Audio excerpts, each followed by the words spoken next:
तो अब यहाँ से हमारे लिए इंपॉर्टेंट क्या है, सीयूटी का स्कोर इंपॉर्टेंट है या बोर्ड्स का स्कोर इंपॉर्टेंट है, और अगर दोनों इंपॉर्टेंट है तो साथ में इसको मैनेज कैसे किया जाए। आइडियल टाइमलाइन क्या होनी चाहिए, मतलब बच्चे को कब से अपनी प्रिपरेशन स्टार्ट कर देनी चाहिए सो दैट बोर्ड्स में तो अच्छा स्कोर कर ही पाए, साथ में सीयूटी यूजी एग्जाम में भी अच्छा स्कोर कर पाए। आप इस पॉडकास्ट के थ्रू जो हम यहाँ पे बात करें, इसके बाद आप ये कर लें, आप सिलेबस को इवैल्यूएट कर लें, एंड सिलेबस को इवैल्यूएट करने के बाद फिर ये डिसाइड करें कि आपके पास पर डे कितना टाइम बच रहा है। आपके स्कूल और क्लासेस के बाद आपको एक्सलेटर दबाने का टाइम आएगा, वो कब आएगा? दिसंबर से आपका चालू हो जाएगा, जहाँ पर आपको मॉक्स बहुत ज़्यादा एग्रेसिवली देने हैं। तीनों subjects, accountancy, business studies, economics. तो इसके लिए आपको एक टिप्स अगर देना चाहें।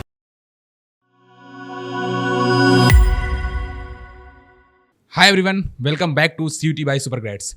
तो आज हमारे साथ है मेहताब आलम सर, क्योंकि आप लोग के बहुत सारे डाउट्स आ रहे थे कि सीयूटी यूजी एग्जाम को कैसे मैनेज करना है बोर्ड्स एग्जाम के साथ। कॉमर्स स्ट्रीम के स्टूडेंट्स के काफी सारे डाउट्स थे कि कैसे आप लोग प्रिपेयर कर सकते हैं बोर्ड्स के लिए, क्योंकि बोर्ड्स के लिए आंसर राइटिंग स्किल काफी इंपॉर्टेंट हो जाती है। तो आप लोगों ने डिफरेंट जो डाउट्स थे वो पूछे थे इंस्टाग्राम डीएम के थ्रू, यूट्यूब कॉमेंट्स के थ्रू। तो आज आपके सारे डाउट्स सॉल्व करने वाले हैं।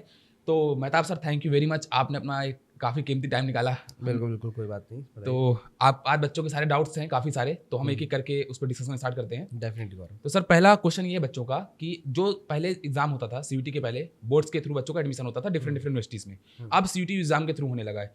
तो क्या इसमें ट्रांसफॉर्मेशन रहा है? कैसे बच्चे को इसके थ्रू प्रिपेयर करना चाहिए जिससे वो बोर्ड्स भी मैनेज कर पाए, सीयूटी एग्जाम भी मैनेज कर पाए? तो इसमें आपके क्या थॉट्स हैं? बिल्कुल गौरव, तो ये कुछ इस तरीके का थॉट है जो आज की तारीख में जो भी बच्चा 12th अभी अपियर कर रहा है, तो सभी बच्चों के माइंड में कॉमन थॉट ही चल रहा है। एंड इसके पीछे का रीज़न बेसिकली यही है कि जब वो अपने सीनियर से बात करते हैं, तो अभी यहाँ पर दो तरह के सीनियर्स अवेलेबल हैं। एक वो जिन्होंने अपना कॉलेज का एडमिशन लिया है बेसिकली 12th के मार्क्स को लेकर के, एंड कुछ जो सीनियर्स हैं वो ऐसे अवेलेबल हैं जो अभी सीयूटी के ओरिएंटेड एग्जाम देने के बाद सिलेक्ट हुए हैं।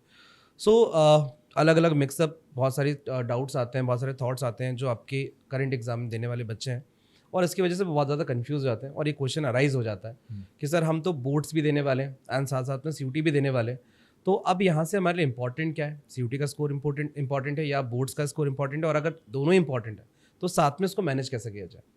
तो मेरा यहाँ पे ये सजेशन होगा आप लोग को, सबसे पहले कि जब आप बोर्ड स्टार्ट करते हो तो आपको पता होता है कि सिलेबस आपके सामने boards as well as CUET दोनों का अवेलेबल है। आप दोनों सिलेबस को साथ में रखो एंड देखो कि कितना डिफरेंसेस है उस सिलेबस में, क्या कोई ऐसे चैप्टर्स हैं जो आपको सीयूटी के लिए स्पेसिफिक पढ़ना पड़ रहा है, और या लगभग सिमिलर चैप्टर्स हैं। तो वह जब आप सिलेबस को एवेल्यूएट करोगे तो आपको ये पता चल जाएगा कि यार कुछ नया नहीं पढ़ना है, या मुझे पढ़ना है नया तो कितना पढ़ना है। और ये वाली क्लैरिटी आपको फर्स्ट डे पे होनी चाहिए जब आपका 12th स्टार्ट हो गया। इवन अगर अभी तक आपने नहीं किया है तो आप इस पॉडकास्ट के थ्रू जो हम यहाँ पे बात करें, इसके बाद आप ये कर लें, आप सिलेबस को एवेल्यूएट कर लें, एंड सिलेबस को इवैल्यूएट करने के बाद फिर ये डिसाइड करें कि आपके पास पर डे कितना टाइम बच रहा है आपके स्कूल और क्लासेस के बाद। अगर आपके पास अच्छा खासा टाइम बचता है देन डेफिनेटली आपको एटलीस्ट इंग्लिश और गैट जो है वो स्टार्टिंग से प्रिपेयर कर लेना चाहिए। अगर आपका वो टारगेट कर रहे हो, आप जो भी कॉलेज टारगेट कर रहे हो उसमें अगर इंग्लिश एंड गैट की रिक्वायरमेंट है तो देन इसके साथ साथ आप स्टार्ट करें, देन डेफिनेटली नवंबर दिसंबर अपनी प्रिपरेशन को बूस्ट कर सकते हैं सीयूटी ओरिएंटेड। सो ये ट्रांसफॉर्मेशन की जो आपने मुझे यहाँ पर क्वेश्चन पूछा कि जो बोर्ड्स और सीयूटी का है, तो डेफिनेटली कॉमर्स स्टूडेंट्स के लिए एक बहुत बड़ी अपॉर्चुनिटी लेकर के आया सीयूटी का एग्जाम। क्योंकि पहले ऑल्दो होता ये था कि बोर्ड्स में डिफरेंट स्टेट बोर्ड्स होते थे, आईसी बोर्ड्स होते थे, तो जो किसी स्टेट बोर्ड को एडवांटेज ना मिले उसके लिए एक कॉमन प्लेटफॉर्म बनाया गया सीयूटी, जिसमें हर एक स्टेट बोर्ड या हर एक जो सीबीएसई बोर्ड है आईसी बोर्ड का बच्चा आए और सेम एवैल्यूएशन के साथ उसको कॉलेज में एडमिशन मिले। तो ये बहुत अच्छी अपॉर्चुनिटी है। मैं डेफिनेटली इस चीज़ को अप्रिशिएट करता हूँ कि जो डिसीजन लिया गया है एंड बेस्ट है। तो हमें सीयूटी ओरिएंटेड और बोर्ड्स ओरिएंटेड दोनों स्टार्टिंग से एंड तक पढ़ाई करनी है। जैसे सर अभी आपने बताया कि सिलेबस के बारे में, तो एक कॉमन डाउट रहता है बच्चों का कि क्लास 11 का सिलेबस भी क्या पूछा जाता है सीयूटी यूजी एग्जाम के अंदर, तो उसको भी हमको क्या प्रिपेयर करना चाहिए या क्लास 11 के कंप्लीट सिलेबस को इग्नोर कर देना चाहिए? नहीं, ये गौरव जो ये वाली बात है ये सब्जेक्ट टू सब्जेक्ट वेरी करती है। मतलब अगर हम बात करें इकोनॉमिक्स को लेकर के, तो इकोनॉमिक्स में हम यहाँ पे देख सकते हैं कि माइक्रो इकोनॉमिक्स आ रहा है, एंड जो 12th में सीबीएसई के बच्चों की बात की जाए तो माइक्रो इकोनॉमिक्स वो 11th में पढ़ते हैं, तो कंप्लीटली माइक्रो इकोनॉमिक्स उनको सीयूटी में पूछा जाएगा। तो यहाँ पे तो हम कह सकते हैं कि पूरा 11th का आधा सेक्शन सीयूटी में आने वाला है। बट अगेन अगर हम बात करें ये सेम थॉट सारे सब्जेक्ट के साथ है क्या, तो ये पॉसिबल नहीं कि सारे सब्जेक्ट्स के लिए अलग अलग थॉट्स हैं। एंड इसमें मैंने जैसा बताया अभी इससे जस्ट थोड़ी देर पहले कि जब आप सिलेबस को इवैल्यूएट करोगे तो डेफिनेटली आपको ये बात वहीं पे क्लियर हो जाएगी कि अगर कोई ऐसे चैप्टर्स हैं जो क्लास 11th के हैं तो डेफिनेटली 11th वाला आपको पोर्शन रिवाइज करना है, और अगर नहीं है तो आपको फिर उसमें ईजिली आगे बढ़ जाना है। जैसे सब्जेक्ट की बात रही तो अकाउंटेंसी, बिजनेस स्टडीज और इकोनॉमिक्स में से मतलब कौन से सब्जेक्ट बच्चों को ज़्यादा परेशान करते हैं? तो ये भी वेरी करता है, ये भी बच्चे मतलब स्टूडेंट वेरी करता है कि उसका इंटरेस्ट किस चीज़ में है। तो मैं यही बोलना चाहूँगा कि आपको सबसे पहले ये डिसाइड करना है कि जो 3 सब्जेक्ट्स आप पढ़ रहे हो और ये कोर सब्जेक्ट है, तो आपको सबसे ज़्यादा पढ़ने में एक्साइटमेंट क्या होता है? मतलब लाइक आपको अकाउंटेंसी पढ़ने में बहुत एक्साइटमेंट आता है या आपको बेसिकली इको पढ़ने में बहुत एक्साइटमेंट होती है। तो ये सारी चीज़ें आपको सबसे पहले इवैल्यूएट करनी है बाय सेल्फ, आपको खुद में ही आना चाहिए। जितने भी स्टूडेंट्स हैं मैं सभी से ये बात कहना चाहूँगा कि ऑल्दो हो सकता है तीनों सब्जेक्ट आपके लिए इंटरेस्टिंग ना हो, तीनों सब्जेक्ट आपके लिए एक्साइटेड ना हो, बट द थिंग इज कि उसमें से अगर आपका एक सब्जेक्ट भी आपने चूज कर रखा है तो आपको ये पता होना चाहिए कि जो मेरा टारगेट है इसमें तो मेरे मार्क्स कम नहीं होने चाहिए किसी भी रीज़न की वजह से। और जो मुझे इंटरेस्टिंग नहीं लग रहा है तो क्या उसके पीछे का रीज़न ये है कि मैं उसको गलत तरीके से पढ़ रहा हूँ या मैं उसको पढ़ ही नहीं रहा हूँ या मैंने ऑब्वियस उसका बहुत ज़्यादा मतलब अपने मन में ही क्रिएट करके रखा हुआ है डर कि भाई वो चीज़ नहीं हो पा रही मुझसे। तो अगेन उस पर अगर आप एवेल्यूशन करोगे तो और आपको अपनी प्रॉब्लम को आइडेंटिफाई करोगे आप जब भी टाइम लेके, तो उस प्रॉब्लम को आइडेंटिफाई करने के बाद डेफिनेटली आप उस प्रॉब्लम को सॉल्व कर सकते हो। अगर आप प्रॉब्लम को आइडेंटिफाई ही नहीं करोगे तो सॉल्व भी नहीं होगी और एंड तक वो डर बना रहेगा और वो डर आपका कन्वर्ट हो जाएगा कम मार्क्स के अंदर। सर तो एक बच्चा जो है जो भी क्लास 11th में है और अगर वो अभी से प्रिपरेशन स्टार्ट कर रहा है अपनी CUT 2027 के लिए, तो उसको क्लास 11th के जैसे आपने बताया कि थोड़े थोड़े टॉपिक्स रहते हैं जो आते हैं, तो उसको क्या MCQ बेस की प्रैक्टिस भी अभी से स्टार्ट कर देनी चाहिए या उसको फिर क्लास 12th के बाद ही स्टार्ट करनी चाहिए प्रैक्टिस? तो गौरव इसमें एमसीक्यू को लेकर के जो बात होती है तो अगेन प्रॉब्लम ये होता है कि कहीं ना कहीं बच्चों के माइंड में ये थॉट क्रिएट कर दिया जाता है कि एमसीक्यू की पढ़ाई अलग होती है और बड़े वाले क्वेश्चंस की पढ़ाई अलग होती है। तो ऐसा कुछ नहीं है, दोनों ही चीज़ों में आपके कॉन्सेप्ट स्ट्रांग होने चाहिए। अगर आपके कॉन्सेप्ट स्ट्रांग है तो आप 4 नंबर वाला क्वेश्चन भी अटेम्प्ट कर लोगे बोर्ड्स में और आपके कॉन्सेप्ट स्ट्रांग है तो आप एमसीक्यू भी कर लोगे। तो एमसीक्यू के लिए कोई स्पेशल पढ़ाई नहीं होती but we can say that की प्रैक्टिस ज़्यादा होती है। जब हम एमसीक्यूज़ के एग्ज़ाम देने जाने वाले हैं या हमें 50 क्वेश्चंस करने हैं 60 मिनट मतलब 60 मिनट्स के अंदर बेसिकली, तो ऑब्वियसली ये ज़रूरी है समझना है कि हम 60 मिनट्स में वो एमसीक्यूज़ कर भी पा रहे हैं कि नहीं। तो टाइम ओरिएंटेड आपकी पढ़ाई होनी चाहिए। आप कह सकते हो कि हमें बिल्कुल डेप्थ में जाके सारी पढ़ाई करनी है, सारा थ्योरी सारा प्रैक्टिकल का जो कॉन्सेप्ट है वो सब कुछ पढ़ के आना है। तो डिटेल पढ़ाई हो जाती है अगर हम कंपेयर करें नॉर्मल वाली से और एमसीक्यू वाली से। तो द थिंग इज़ कि 11th में ऐसा कोई थॉट क्रिएट कर लेना कि एमसीक्यू के लिए कुछ एक्स्ट्रा पढ़ना पड़ेगा, वो गलत है। आप 11th में ट्राई ये करो कि कोई भी चीज़ जो सिखाई जा रही है वो आपका बेस का पार्ट है। तो आप जितना उसको अच्छे से पढ़ोगे, जितना अच्छे से समझोगे, इवन पढ़ने का मतलब याद नहीं करना होता, समझना होता है। जितना अच्छे से आप समझोगे उतना ज़्यादा वो आउटपुट जनरेट करवाएगा आपके क्लास 12th में एज वेल एज CUT के अंदर। तो क्लास 11th में फोकस सिर्फ और सिर्फ कॉन्सेप्ट को स्ट्रॉन्ग करने पे होना चाहिए। सर अगर मैं बात करूं एक मतलब थोड़ा फनी वे में भी क्वेश्चन है ये कि अगर CUT अगर हम बोर्ड एग्जाम को देखें तो अगर वो एक मैराथन है तो क्या CUT एग्जाम कोई ट्रेजर हंट टाइप का कुछ है? इसको अलग अलग पर्सपेक्टिव से देखा जाता है गौरव की। अगर हम मैराथन की बात कर रहे हैं जैसे, क्योंकि इस पे जर्नी प्रॉब्लम ये है कि जर्नी दोनों की सेम है। अगर हम CUT को ये बोल देते हैं ट्रेजर हंट है, यानी कि हम उसको टाइम पीरियड से बहुत छोटा कर रहे हैं कि मैराथन बहुत बड़ी चीज़ हो जाती है और CUT बहुत छोटी चीज़ हो जाती है। तो ये पर्सपेक्टिव, ये थॉट क्रिएट करना थोड़ा सा डिफिकल्ट हो जाएगा। क्योंकि जब हम बात कर रहे हैं CUT बोर्ड्स दोनों की, तो मैं कभी ये नहीं बोलूँगा कि CUT की जर्नी आपकी जनवरी से स्टार्ट होती है। अगर आपने जुलाई से अपना 12th स्टार्ट किया है, अपने अप्रैल से अपना 12th स्टार्ट किया, तो वहीं से आपकी CUT की भी जर्नी स्टार्ट हो चुकी थी। जो कॉन्सेप्ट आप पढ़ रहे थे वो बोर्ड्स और CUT दोनों के लिए थे।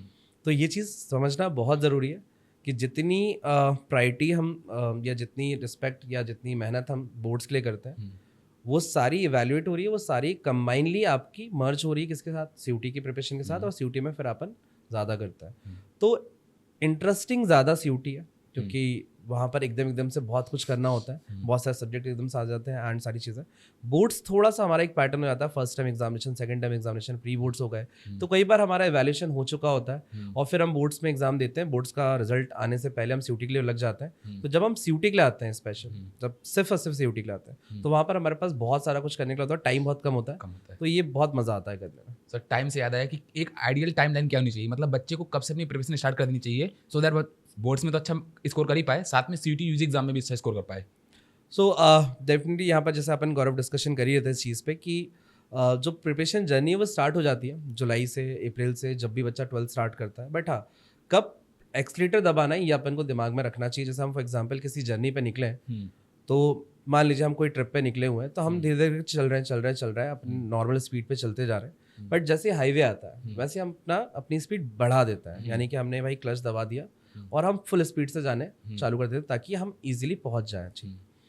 तो वही सेम चीज़ है CUT एग्जामिनेशन के साथ भी कि आप धीरे धीरे करके आगे बढ़ो, बोर्ड्स के हिसाब से अपनी चीज़ों को मैनेज करो, टाइम मैनेज करो, अपने स्कूल्स की रिक्वायरमेंट फुलफिल करो, अपनी जो चीज़ें चल रही हैं आपकी बोर्ड्स की या आपके फर्स्ट टर्म एग्जाम या सेकंड टर्म एग्जाम या फाइल्स वगैरह, प्रोजेक्ट फाइल्स वगैरह, इन सब के साथ आप जितनी प्रिपरेशन करते चल रहे हो करते चलो। बट जब आपको एक्सलेटर दबाने का टाइम आएगा, वो कब आएगा? तो दिसंबर से आपका चालू हो जाएगा, जहाँ पर आपको मॉक्स बहुत ज़्यादा एग्रेसिवली देने हैं, आपको कॉन्सेप्चुअल नॉलेज ज़्यादा लेना है, आपको एनसीईआरटी को वहाँ पर स्ट्रिक्टली फॉलो करना है कि भैया अब मुझे एनसीईआरटी, बिना एनसीईआरटी के मैं अपनी प्रिपरेशन आगे नहीं बढ़ाऊंगा। तब तक आप एटलीस्ट ये कोशिश करो कि आपके हर एक सब्जेक्ट के कॉन्सेप्ट बिल्ड हो चुके हों। तो वही सेम चीज़ है कि प्रिपरेशन स्टार्टिंग से, बट एक्सेलरेशन जो बात करेंगे हम, वो नवंबर दिसंबर से आपको सीयूटी स्पेसिफिक हो जाना चाहिए आपका। जैसे सर आप तो हज़ारों बच्चों से मिलते हैं, इंटरेक्ट करते हैं, मेंटोरिंग सेशन लेते हैं, उनको पढ़ाते हैं, तो कोई एक ऐसे स्टूडेंट की आप जर्नी शेयर करना चाहेंगे जिसने सीयूटी यूजी एग्जाम में भी अच्छा स्कोर किया हो, बोर्ड्स में भी अच्छा स्कोर किया और अपनी ड्रीम यूनिवर्सिटी में एडमिशन लिया हो? सो बीइंग अ टीचर, मैं ये बोलना चाहूँगा कि हर एक बच्चे के साथ जब हम कनेक्ट करते हैं तो हर एक बच्चे की अपनी एक स्टोरी है, हर एक बच्चे का अपना स्ट्रगल है। इवन बच्चे ही नहीं, हर एक पर्सन की अपनी एक लाइफ स्टोरी होती है, अपने स्ट्रगल्स होते हैं। आप किसी से भी पूछोगे तो कोई भी आपको यही बोलता है, सर मैंने ऐसा ऐसा किया है, तो इससे पहले का आपको नहीं पता। तो ठीक है, इतना नहीं जाता है, बट अगर हम बात करते हैं ओवरऑल बहुत सारे बच्चों में, जो मुझे सबसे इंटरेस्टिंग या सबसे एक्साइटेड स्टोरी लगी थी, दो बच्चे, इवन मैं यहाँ पे दो बच्चों का नाम लेना चाहूँगा। एक तो तन्वी बंसल है, एंड लास्ट ईयर उनके 800 आउट ऑफ 800 स्कोर किया था उन्होंने, एंड इंटरव्यू भी उनका अवेलेबल है इसी चैनल पर, तो मैं रिकमेंड भी करूँगा, आप एक बार जाके ज़रूर सुनिएगा। क्योंकि वो मैं इसलिए रिकमेंड कर रहा हूँ क्योंकि वहाँ पर वो जितनी कॉन्फिडेंट थी, वो स्टार्टिंग से थी। मतलब मेरी लाइफ में कुछ ऐसे बच्चे रहे जिनके लिए मैंने बोर्ड्स में ये बोल दिया, जब हमने बोर्ड्स का उनका रिजल्ट आया था, शी गॉट 98% बेसिकली, एंड मैंने बोर्ड्स में ही उस इंटरव्यू में उनको बोला था कि सीयूटी में भी मैं आपका इंटरव्यू लूँगा। तो ये बहुत कम जगह पे मैं बोल पाता हूँ, और डेफिनेटली वो चीज़ हुई। 98% जब उनके आए थे, हमने उनका इंटरव्यू किया था, वो भी यहाँ पर अवेलेबल है, एंड उस सेशन में भी आप देखेंगे तो मैंने वहाँ पे बोला हुआ है कि मैं आज यहाँ पे बोलना चाहूँगा कि बेसिकली सीयूटी में भी मैं आपका इंटरव्यू कंडक्ट करूँगा। एंड देन सीयूटी का रिजल्ट आता है, और सीयूटी का रिजल्ट 800 आउट ऑफ 800 उनका आता है, एंड वापस से उनका इंटरव्यू फाइनली कंडक्ट होता है। तो ये अपने आप में एक बहुत ज़्यादा मोटिवेटिंग था मेरे लिए भी, कि अगर मैंने किसी पे इतना ट्रस्ट किया एंड सारी चीज़ें, तो वो चीज़ बिल्ड करके उन्होंने मुझे प्रोवाइड करी। और एक और जो स्टूडेंट था, एक देवांश करके स्टूडेंट है, जो इस साल हमारा इसी साल का स्टूडेंट था, तो ऑब्वियस उसके मार्क्स थोड़े कम रह गए, 790 के अराउंड कुछ रहे out of 1000। But the thing is कि जितना डेडिकेशन उसके अंदर था डेली बेसिस का, वो बहुत रेयर देखने के लिए मिलता है, बहुत रेयर। मतलब स्टार्टिंग से लेके एंड तक जितना वो चाहता था, मतलब जितना उसको लगता था सर के साथ मैं कनेक्ट हो सकता हूँ, उतने कनेक्ट होने की कोशिश करता था। क्लासेस में सारी अटेंड कर रहा है, उसके बाद भी जो डाउट सेशंस हो गए, बीच बीच में लग रहा है तो कॉल भी कर रहा है। तो डेडिकेशन पॉइंट ऑफ व्यू से मैं उसका नाम लेना चाहूँगा कि बहुत ही ज़्यादा डेडिकेटेड मतलब स्टूडेंट था, और कहीं ना कहीं इस चीज़ का रिजल्ट उसको बाद में भी बहुत ज़्यादा मिलने वाला है। सर अगर मैं बात करूँ तो जैसे तीनों subjects, accountancy, business studies, economics, तो इसके लिए आपको एक टिप्स अगर देना चाहें एग्जाम के लिए? तो डेफिनेट टिप्स की जब बात होती है या कभी भी कोई स्ट्रैटेजी की बात होती है, तो प्रॉब्लम बस ये है कि हर स्ट्रैटेजी सबके लिए कॉमन नहीं हो सकती, कोई टिप्स सबके लिए कॉमन नहीं हो सकता। अगर मैं यहाँ पे कोई टिप्स शेयर करता हूँ तो ऑब्वियस है कि सबकी अपनी अपनी प्रिपरेशन या अपना अपना दिनचर्या क्या है, दिन भर वो क्या कर रहे हैं, उसके हिसाब से वो चीज़ डिपेंड करती है।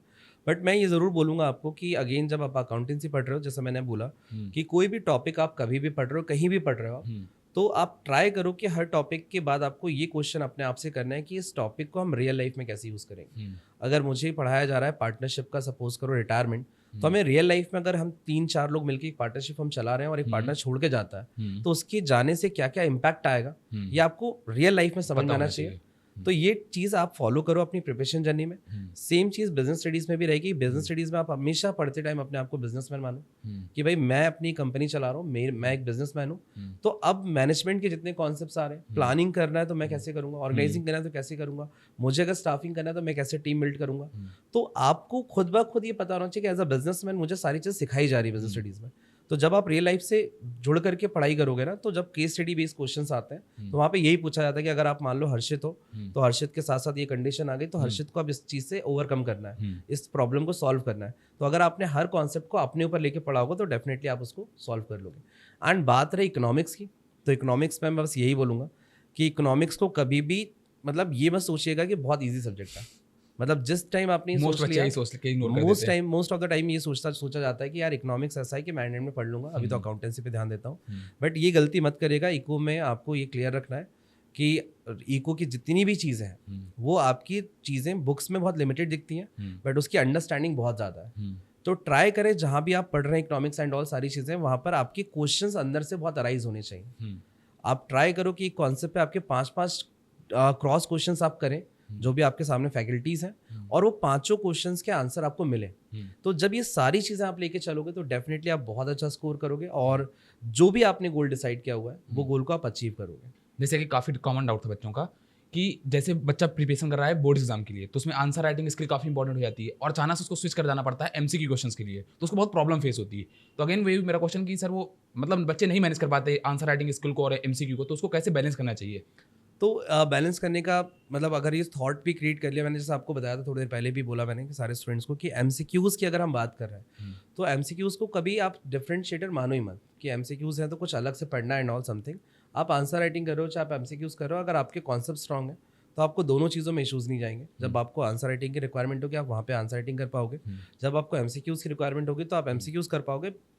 प्रॉब्लम तब आती है जब आपने चीज़ें पढ़ी वैसे नहीं है, आपने कॉन्सेप्ट्स वैसे नहीं पढ़े। अगर आपने सब कुछ पढ़ा डीपली है, हर चीज़ को डिटेल में समझा है, हर चीज़ को रियल लाइफ से जोड़ के पढ़ा है, तो आपको एमसीक्यूज़ में किसी भी तरह की कोई प्रॉब्लम नहीं जाएगी। बस ये ध्यान रखिएगा हम बहुत सारे मॉक लगाते हैं ताकि हम पूरे चैप्टर से एक बार में क्वेश्चंस कर पाए। ये हमें पता होना चाहिए कि हम पूरे मतलब जैसे मैं पार्टनरशिप के 4 क्वेश्चन लगा रहा हूँ, मेरा तुरंत वहीं के वहीं माइंड स्विच होना चाहिए शेयर्स के ऊपर। शेयर्स के बाद मुझे कैश फ्लो का क्वेश्चन चाहिए तो मुझे तुरंत वहाँ पे स्विच करा, तो क्या मेरा माइंड रेडी है कि एक 60 मिनट के अंदर इतनी बार अपने आप को माइंड को चेंज करने के लिए, कॉन्सेप्ट्स को रिकॉल करने के लिए, और 60 मिनट में पेपर कंप्लीट करने के लिए। उसमें क्वेश्चन रीड करने से लेके क्वेश्चन को सॉल्व करके आंसर करने तक का टाइम होता है जो मिनिमम हम कह सकते हैं कि 1 मिनट से भी कम होता है। 50 to 60 सेकंड्स में आपको सब कुछ करना है। तो ये चैलेंज है। इंस्टेड ऑफ कि पढ़ाई करते टाइम कॉन्सेप्ट स्ट्रॉन्ग करें एंड ये सोचो ही मत कि ये पढ़ाई में सिर्फ बोर्ड्स के लिए कर रहा हूँ या सीयूटी के लिए कर रहा हूँ, मुझे दोनों ही देना है और कॉन्सेप्ट को स्ट्रॉन्ग करना है। तो ये आपका यहाँ पर बेस्ट है। तो आई रियली होप सो कि आपके सारे डाउट्स क्लियर हो गए होंगे। मेहताब सर ने आपके सारे डाउट्स के लगभग अभी तक आंसर कर दिए हैं, और अगर आपको कोई भी अभी भी डाउट आ रहा है तो आप कमेंट में बता सकते हैं। हम और भी फैकल्टी के साथ ऐसे ही पॉडकास्ट करेंगे और आपके जितने भी डाउट्स हैं सारे सॉल्व करेंगे। तो थैंक यू सर आपका ये कीमती टाइम देने के लिए। बिल्कुल, और बने रहिए हमारे चैनल में, सब्सक्राइब करिए CUET बाय सुपर ग्रेड्स को ऐसे ही इन्फॉर्मेटिव वीडियोस के लिए।